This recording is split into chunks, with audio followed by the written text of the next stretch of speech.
Hello，大家好，今日咧就會教大家做呢一個迪古巴特嘅拼貼布袋嘅，咁咧製成出嚟咧就會係呢個樣子噶啦。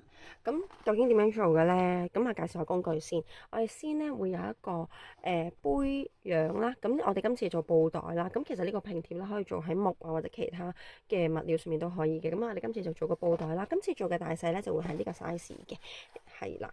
咁跟住咧，大家會有工具嘅，就係會有膠水啦嚇，因為我哋拼貼，咁跟住我哋會有掃啦，將啲膠水搽上去啦。咁另外咧就會有一個呢個海綿啦，咁需要用到少少水嘅，所以呢個兜仔裡面裝咗少少水啦。咁另外咧就係好緊要嘅就係呢度有一啲嘅好多花款嘅餐紙巾啦。咁其實一張餐紙巾咧就係大約係即係手掌大細啦。咁佢係可以打開，佢打開之後咧個圖案咧就係咁樣嘅。係啦，四面圖案通常都一樣㗎啦，有陣時會對稱咯。咁咧我哋就會喺呢啲餐紙巾上面咧，將你想要嘅圖案咧剪出嚟，然之後咧用膠水拼貼上去嘅。咁因為時間關係咧，其實我都有啲餐紙巾咧係已經剪定咗嘅，就例如呢啲花樣啦。咁因為其實剪餐紙巾咧都有啲技巧嘅。係啦，因為佢咧有啲圖案咧係好難剪嘅。你睇下有陣時我呢啲花樣嘅圖案咧，呢啲有啲位咧係太過仔細啊嚇，即係譬如我想截取呢塊葉或者截取呢個玫瑰嘅圖樣出嚟啦。咁但係因為其實佢都要啲仔細嘅功夫同埋技巧先可以剪得靚啦。咁時間關係咧，咁我都將一啲即係因為有啲有啲餐紙巾嘅花樣咧，都係比較難去揀圖案嘅。譬如呢一張咁樣啦，咁呢一張嘅餐紙巾圖樣咧就難啲去揀圖案啦，因為可能我剪咗呢個南瓜之後，咦我仲有一塊已經黐咗喺度喎，咁點咧？咁有啲即係初學者咧，就可能即或者第一次學嘅即係朋友啦，咁可能佢哋就唔係好知道究竟即係點樣拼貼啦。咁所以如果遇到呢啲情況咧，大部分時候咧我都會幫你剪埋啦。咁剪埋好似一個套咁樣樣，咁我會再揾一個好啲嘅包裝包起佢。咁佢會有啲散件，會有啲大啲嘅，會有啲細啲嘅嚇，咁就方便咧到時做創作同埋拼貼咯。咁咁有啲咩圖案？sorry 啊，咁有啲咩圖案係相對容易啲截取或者剪佢出嚟嘅咧？咁我又攞一個例子出嚟俾大家睇一睇啦。咁嚟緊嗰啲餐紙巾嗰度咧都有好多雀仔圖案啦。咁春天啊嘛，我哋諗住有啲花花草草啊，跟住大家啲春天嘅氣氛咁樣啦。咁咧，譬如呢啲圖案咧就相對容易啲截取嘅。咁當然我哋要攤開先啦。咁你會見到啦，我呢個圖案咪容易啲剪咯，因為咧我可以沿住唔需要好仔細，因為佢白色底咧，我哋陣間搽膠水貼落嗰個布袋度咧，佢就會睇唔到噶啦，同樣顏色。咁你大約剪咗個廊，跟住就可以擺喺個布袋上面，就可以擺喺個布袋上面拼貼噶啦。咁我而家就咁講，大家好可能即係都有啲抽象啦。咁我呢個時候咧就係準備示範一次到底，喂呢個拼貼迪古巴特拼貼咧係咩一回事咁樣樣。咁啊，大家都會有一把鉸剪啦。咁如果係我已經睇下先攞去，我已經有一沓咧，係啦，咪話呢一沓咧剪好咗嘅，即係圖樣啦。咁可能佢入面咧有啲，譬如呢張。好似都好大塊喎，我唔想咁大塊喎，我淨係想，譬如我淨係想剪呢個藍色花出嚟，咁到時咧就可以用一把小小鉸剪咧，再去剪佢出嚟，修剪你想要嘅圖案出嚟嘅，係啦，純粹只係我覺得嗰啲圖案太大張啦，我預先幫你剪緊啲，咁你哋到時再去再話想截取圖案嘅時候咧，就會再快啲方便啲，咁。漏咗張添，快啲收翻佢。係啦，咁呢個時候咧，咁啊，我簡易咁樣樣去做一個範例啦，因為我都唔想即係用咁多時間啦。嗱，咁鉸剪啦，咁你可以用鉸剪嘅。咁有另一個方法咧，就係搣。不過搣咧就難度高啲嘅，即係點樣搣咧？譬如我濕少少水，跟住譬如我要呢個範圍，因為其實餐紙巾嚟噶嘛，即係你哋平時用嘅餐巾咁樣樣啦。咁搣啦，咁因為剪咧即係要啲時間，咁我就決定唔剪啦。咁搣咧我就快啲，當然剪咧就會仔細啲啦，啲 detail 位啊、仔細位置啊，你會做得好好多啦。咁你話啊 Miss 濕咗喎，唔驚嘅，因為其實我哋一陣間咧，唔好意思啊，我哋一陣間咧都係會即係用到水啦嚇，會有少少濕度。嗱搣咧就會有呢個狀況出現啦，即係可能圖案有陣時會歪咗咁樣樣搣爛咗，但係唔緊要嚇，只要佢唔係成塊搣爛咧都冇問題嘅。咩就算佢係成塊搣爛咧，其實我哋都會黐翻上去嘅，所以唔使驚嘅，係啦。咁啊，依家個圖案係唔好意思啊，鏡頭唔係好穩陣嚇。咁呢個圖案咧就譬如咁樣啦，我要將佢拼貼落個布袋度啦。咁呢個咧有一面我仲未整嘅，咁所以我會用呢一個做示範嘅，係啦。咁搞一搞鏡頭先，係啦。咁啊，因為佢呢一個係又大啲啦個布袋，咁係有啲難度嘅，因為越大嘅範圍咧，你要搽嘅膠水越多啦，你要控制佢嘅範圍係越大嘅，咁係越難控制嘅。所以點解我會今次即係可能唔知係即係參加者啦，都有冇經驗啦，咁所以都預過細少少嘅先係啦。將來大家喂唔係喎，好有興趣喎，仲想整喎，咁可以挑戰下大嘅。淘寶咧好多呢啲套裝咧，好平嘅咋嚇，10幾廿蚊咧就有一套噶啦咁樣。咁啊，我可能唔中意佢直邊咧，咁我收少少，我搣到佢咧有少少咧，好似毛毛地咁樣樣係啦。咁我就先至黐。咁啊，嗰啲紙咧可以唔要嘅，係咯，即係你唔要嘅範圍咁搣咗佢咯，係咪先？係啦，咁乾搣咧就咁樣噶啦，係呢個乾搣狀態。冇錯啦，係呢個就濕濕地啦。咁我當啦，呢個範圍就已經係我最想要嘅圖案，我攞咗啦。大家記唔記得頭先呢個位係有少少爛咗？唔緊要，我哋照擺翻落去先。係啦，我哋照擺翻落去先。好啦，有一個步驟好重要嘅就係咧，其實餐紙巾咧佢係有幾層嘅，有啲咧就2層，有啲咧就3層。咁你要留意咧，你黐上去之前咧，記得係啦，見唔見到？係有2層啊，係對焦，係對翻個焦先，係啊，搣佢出嚟。我哋淨係要有顏色嗰隻，咁呢層都有少少顏色啦。咁其實我哋唔要噶啦，係啦，係唔要噶啦，拜拜。咁我淨係要呢一層，咁你睇下個圖案擺落去，哇，係咪？咪真係完全係啦，冇錯就係咁啦。我哋一陣會將張紙咧融入落呢個布袋度啦。好啦，咁事不宜遲啦，咁我哋要黐啦噃。咁咧點解我話即係大張係有難度咧？因為你記唔記得咧？我哋有個膠水啦，咁其實佢係啱嘅，佢真係咧快乾嘅，係好快乾。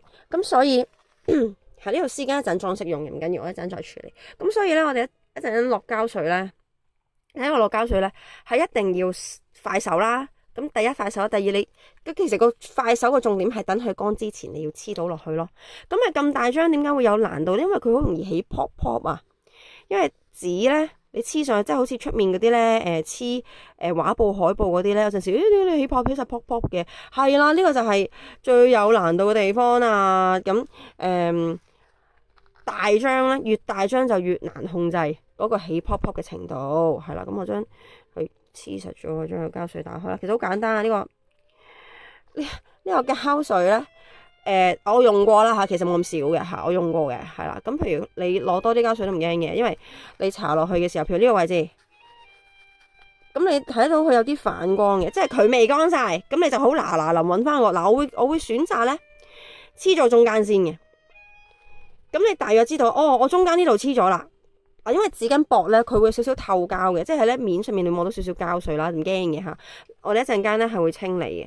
咁跟住你要記住，中間你攞膠水啫，側巾未落嘅噃。咁你側巾嗰啲位咧，你就要即刻加膠水補翻。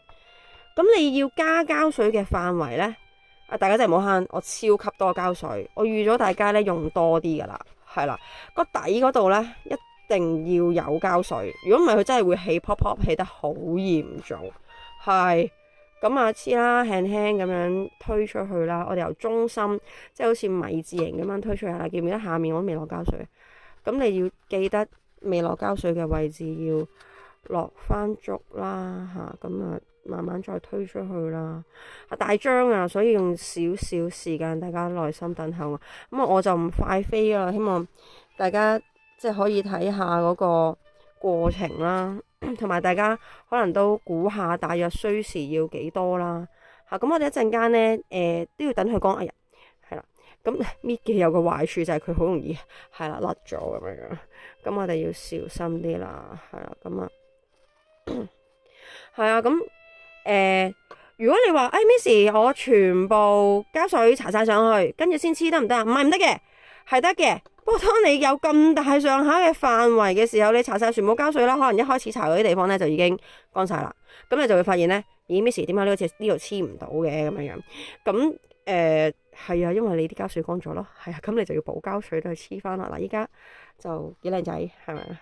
即係由中間掃開出去啦，咁你就會平整啲啦個圖案。呢啲地方嗱，出面有膠水唔驚嘅嚇，即係我哋越多個範圍好過越少，就係咁啦。係啦，咁我哋黐啦，咁我哋上面呢個位咧係仲未有膠水啦，我哋再補翻啦。咁你發現嗰呢度有啲膠水，咁咪褪翻落去，我哋就再去用翻佢啦。咁記得寧願範圍多啲，用多啲膠水都唔好慳。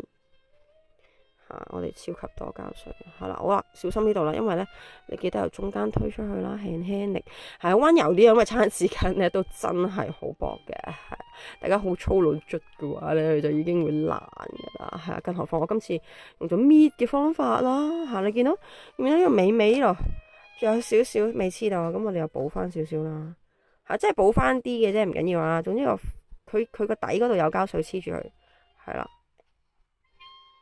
咁你見到有啲巢咗咧，睇下諗辦法扶翻平佢啦，係啦，揾翻平佢啦，係啦。咁咧，哎呀，有啲粗魯得滯啦，大得滯啦，已經甩咗啦。不過唔緊要，係啦。所以大家陣間即係到時候大家去截取嗰個範圍，可能可以闊啲啲都得，又唔需要話咁問話圖案邊邊咁樣就唔一定嘅，係啦。好啦，咁呢個時候咧，我都擺近啲俾大家睇下先。係啦，基本上你睇到嗱，佢有啲位都起泡嘅呢啲位啦。咁我哋諗辦法掃翻平嘅。你諗一諗佢起泡原因係，咦？我呢度位好似唔好落，冇乜落膠水喎。嗱，呢度好似就係冇乜落膠水，所以有啲泡。哎呀，但係得掃爛咗添。唔緊要，即刻咧嗱，呢啲咩情況咩時候咧冷靜啲，唔使驚啊。冇膠水啊嘛，因為補翻膠水俾佢，係咪？嗱，陣間我哋補翻膠水呢個就係冇膠水就會起泡，冇膠水起泡咧就會出現呢個情況啦。真係好啦，即係我哋有啲，即係大家實戰經驗上面有啲論盡嘅位，就可以俾大家睇到啦。係啦，咁我哋就黐翻佢啦，細心啲黐翻佢啦。咁你撳落去好靚力咁啊，係啦。咁因為咧，其實佢仲未黐得實嘅，我哋輕輕力撳一撳，係啦，輕輕力撳一撳，係啦。咁大致上咧都 OK 啊，撳一撳佢。好，咁呢度咧就好明顯就係啲膠水又黐得唔好啦，係啦，都有難度噶，係啊，冇錯啊。咁你見到呢度甩甩地啦，咁又黐翻啲膠水啦。咁你話唔係喎，Miss 我都覺得都真係好難下喎。你睇下又甩啦呢度咁樣，咁底嗰啲咧，底嗰啲位置咧又起晒泡啦，咁又好難再掃啲膠水落個紙底度啦，因為佢都已經差唔多成張溶晒啦咁樣。咁我哋點做咧？其實我哋有第二步嘅，唔使驚。我哋咧就係會將啲膠水咧再喺面嗰度咧。再有一浸嘅，係啦，咁我哋由中間向外掃啦，又係，咁大家要記住，呢我又出咗事啦，點解咧？就係未講都未講完咧，就係第一，其實唔係好夠膠水掃到呢個位啦，咁我要多啲膠水啦。第二咧，就係呢個位好明顯就係佢個底未有膠水黐得穩啦，嚇，咁呢啲我哋就唔要啦，係啦，其實即係大家冇介意啦，因為有陣時做呢啲手工嘅時候咧，就係。即係會有呢啲嘅情況出現啦，咁人都冇完美嘅，係咪？但係我哋好感恩啦，天父好愛我哋啦，係咪？係啦，咁我呢個唔好意思啊，stand 周圍喐，係啦。咁頭先咪話都仲有啲 pop 喎，咁點算咧？我哋要攞足夠嘅膠水，跟住咧喺佢中間嗰度向外掃咁樣。係啊，大張嘅餐紙巾咧就有呢個挑戰，因為你見我哇成日都爛咁樣。但係如果你係細張嘅，譬如我淨係搽呢個蝴蝶嘅話咧，係容易好多嘅，因為你範圍細啊嘛。你可以控制嘅範圍係即係嗰個可以控制嘅地方係唔係太多，你會相對啲容易啦，係嘛？咁我哋就將佢剩低嗰啲都由中間向外掃翻出去啦。嚇，咁我揀呢個花紋有一個好處嘅，就係因為佢唔係咁完整啦。大家你見到佢個花紋咧，其實好多即係好仔細嘅細細碎碎嘅字啊，或者印花啊咁。咁啊，蝶古巴特咧，其實你見佢外國好多嗰啲木櫃啊，都係呢啲樣咧，佢就係預咗你係會蒙蒙地嘅。咁跟住你就會可以再拼貼其他圖案落去，譬如我又再整多張其他圖案落去，咁其實可以重疊嘅喎。一重疊落去咧，個效果咧就會有少少透透地啊，即係好文藝復興嗰啲藝術感覺咁樣啦，即係大家好快已經變成藝術家啦，即係呢幅畫唔使你畫，咁但係咧你就已經可以成功地咧整到一個咧好靚嘅印花布袋啦，咁樣咁好明顯咧就係。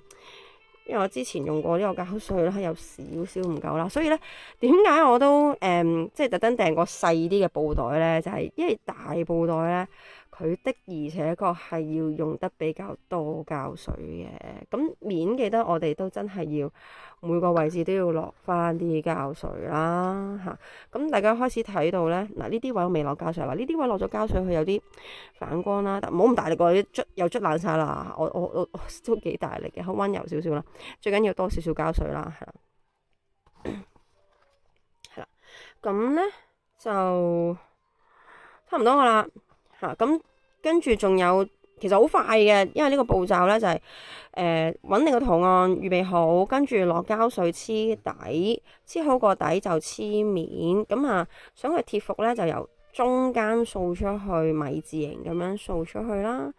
係啦，咁啊，大家開始睇到，喂，係喎，我成個圖案好似已經融入咗呢個布袋度咯，咁樣係啊，真係其實你話難呢，就喺仔細位嗰度，可能要再即係做多啲功夫啦，又要仔細啲啦嚇。你話二呢，其實又唔係好難嘅啫喎，諗下佢又唔係特別難啦，係咪？咁跟住要點咧？嗱，我哋落晒膠之後咧，基本上咧就完成七七八八噶啦。哇！呢個爛咗添，係啦。好，即係因為有啲位未掃膠水啦，係啊，即係都呼籲大家唔好整咁大塊，係啊，因為我呢塊咧基本上就已經係成個呢個細布袋嘅。成個呢個細布袋嘅圖案咁滯噶啦，係啊，咁係有難度噶咁大塊，所以呼籲大家即係細塊啲就會容易啲做到啦。好啦，咁跟住咧，咁呢個海綿我嚟做咩嘅咧？因為其實佢都仲係有少少咧未同個布袋貼合晒啦，咁我哋咧會一定要濕少少水，咁我哋唔需要咁濕嘅，擰乾啲啲，係唔需要擰乾，有少少水咁樣啦。然之後咧又係啦，由中間開始印喎，唔好捽喎，印好咯喎，印推出去，印印，咁你開始發現咧，咦佢開始融入，真係滲入咗落個布袋個布上面。咁啊，其實落多啲水都得嘅，有冇話唔得嘅？譬如咁先算啦，我印少少，咁佢就會濕啲咯。嗱，佢濕啲咯，但係冇話好大影響，因為咧呢個袋嘅好處咧就係佢後面係防水嘅，係嗰隻袋都係啊，大細袋咧個麻布袋後面都係防水嘅。咁點解我哋要攞海綿印呢？第一，令到佢更加同個布貼合啲啦，因為佢呢啲咧餐紙巾咁薄咧，佢其實係可以同嗰個布嘅紋理咧融合埋一齊噶，更加將用海綿咧，佢撳佢咧，佢就更加咧可以同嗰個布嘅花紋融合埋一齊啦，去到最後完成嘅時候咧，你會開始覺得好似，咦係咪喺塊布嗰度印出嚟㗎咁嘅狀況？咁其實就唔係，因為餐紙巾好薄，咁我就可以即係佢可以同佢融合埋一齊咁樣。咁如果真係落多咗水都唔緊要嘅，我哋陣間咧呢度少少潮起咗啦。哇，大塊真係其實好難 handle，我自己都唔係好中意做咁大塊，不過就好想俾大家睇下，哇！我做大塊嘅情況底下就會係點啦。不過係有少少潮係正常嘅，唔知大家睇唔睇到呢度有少少潮，呢個位係屈起有少少嚇，但係咧就即係其咁花咧，其實都冇好覺啦，好老實。咁譬如，喂，我落多咗好多水喎，Miss 濕咗去到咁喎，咁點算啊？咁樣嗱，如果情況真係好嚴重，即係好多好多水咧，咁我哋咪又甩膠添啊，黐得唔好啦，呢位膠水未黐實，係咪？所以個底一定要膠水啦。係啦，個底冇膠水咧，就會出現呢個情況。頭先個底有膠水呢啲咧，就冇呢個情況嘅，係咪？咁好多水點算啊？咁你有海綿噶嘛？海綿都係吸水嘅，所以咧將佢海綿裏面啲水咧流翻出嚟。嚇，佢係索咗啲膠嘅，所以你見佢呢啲水變咗白色嘅，係啊，因為索咗啲多餘嘅膠嚇。咁我哋就再將佢，喂，呢啲位我落咗好多水喎，咁我就吸咗佢啦。倒翻轉，依家係吸咗面嗰啲多餘嘅水分啦。記得係印啊，唔好捽啊嚇！頭先一捽咧爛晒啦，係啦。咁啊，印啦。咁你哋覺得好似其實都差唔多咯喎，同埋 Miss 我都係唔再整佢啦，好似爛得好緊要啊咁啊，冇問題啊，我哋有提供風筒，係啦，我哋有風筒嘅，咁咧如果係強力風筒嘅話咧，強力真係超勁嗰啲啦，即係超厚頭髮都係5分鐘吹完嗰啲強力風筒咧，咁基本上3至5分鐘都乾晒噶啦，因為啲膠水咧都真係乾得好快嘅。係啦，唔好意思啊，我鏡頭喐咗，係啊，我唔係 KOL，所以我唔係好識得拍呢啲片啦。咁啊完成噶啦，咁跟住咧再去攞風筒吹乾咧，咁就可以即係做完呢一個嘅即係呢一個部分啦吓。咁你發現咧，喂 Miss，你睇下我。即係我呢個袋咧係好大個，所以我呢個咁大個圖案整完之後咧，我仲有咁大個空間嘅。咁你話唔係喎，我中意留白喎，做完咁樣就算啦。OK，冇問題。咁呢個係你中意嘅設計嚟嘅，係啊。我哋今次咧都即係想大家即係發揮大家嘅創意啦，咁睇下大家嘅設計係點啦。咁跟住係啦，點解我留白咧？咦，呢條絲巾有咩用嘅咧？其實就係我嚟咧，譬如我做完啦，吹乾咗之後，要吹乾咗之後咧，就可以將呢條絲巾咧，即係大家中意點樣綁啊？點樣綁啦嚇？因為佢嘅教學咧就係話喺度綁個蝴蝶結，咁係有個裝飾嘅作用。咁有啲即係創意好叻嘅即係參加者咧，咁佢哋就會將條絲巾咧喺個條手帶嗰度綁一半，跟住再打個裂，咁又好靚啦，係咪？咁呢度咧又打個裂，咁又好靚啦。咁啊整體效果咧，咁我陣間係啦，將個袋咧拉翻厚少少，大家就會睇到噶啦。整體效果咧，其實就係咁樣啦，係啊，成個手抽袋就係咁樣啦。當然啦，大家可以即係呢度有加分圖案啦。咁我後面就係晨早已經完成咗嘅設計啦，乾咗啦吓。咁點解會有呢幾個公仔咧？就其實咧，我喺廁紙嗰度攞出嚟嘅，係啦。咁廁紙都做到嘅，不過更加難，因為佢更加薄同埋更加易甩。咁我都甩咗好多啦，最後攞原子筆塗翻上去嘅啫。咁其實咧，譬如大家做完呢一個布袋之後，其實可以寫名都得嘅，因為呢個帆布袋咧，你係可以攞即係油性 marker 啦，寫低你個名或者寫低你中意嘅嘢啦嚇。咁當然大家如果寫咗落去就唔會擦得甩咁樣樣，咁大家就可以寫下啦，係啦。咁今次呢個教學就到此為止啦。咁到時咧，我哋就會有一個位置咧係淨係擺風筒嘅，因為電插蘇嘅關係啦。咁我哋譬如你到時咧中意做一面或者做兩面都得嘅，因為到時你個袋咧係有兩面嘅，係1同埋2啦咁樣。咁我純粹攞咗另一面我嚟做教學嘅。咁兩面做晒咧，就做完一面就要攞風筒吹噶啦。因為咧你做另一面嘅時候咧未乾噶嘛，係咪？咁我又要做後面喎。咁我做後面咧，佢有機會咧就會黐住張台。係啦，咁所以咧，如果你已經完成好一面嘅時候咧，你就攞去即係風筒區嗰度去吹乾佢啦。咁啊吹乾完之後咧，你就可以再去做第二面啦。咁你吹緊期間嘅時候咧，你又可以再去剪你嘅，譬如我呢個餐紙巾，我要去剪我個圖案出嚟啦。咁你就可以咁樣揼揼框咁樣剪你嘅圖案出嚟都得㗎，就得㗎啦。咁咧譬如我想要呢條邊喎，咁你就仔細咁樣剪條邊出嚟，咁樣貼翻上去咁樣咯。嚇，咁今次嘅教學就到此為止啦。咁我希望即係大家特別即係留意嘅係即係我建議你哋即係細幅到咩程度咧？最大手掌心好啦，唔好大過手掌心，因為我呢個咧我大過成個手掌啦，好有難度㗎。你見佢已經係甩甩地嚇。第二咧就係記得個底要落翻多啲膠水啦嚇。咁跟住個底落翻多啲膠水，跟住咧就再面嗰度再一浸膠水啦，然之後就攞海綿濕少少印平佢，係啦。咁咧大張嘅就真係好難去處理嘅，又唔係話唔得，不過要多啲時間同埋有啲耐性，係啦。咁如果大家想快快手手整得靚靚地嘅話咧，就可以細張啲都得。咁到時咧我睇下有冇時間可以再將啲剩低嘅餐紙巾再先裁剪細少少，然之後再俾大家用。咁啊，多謝晒。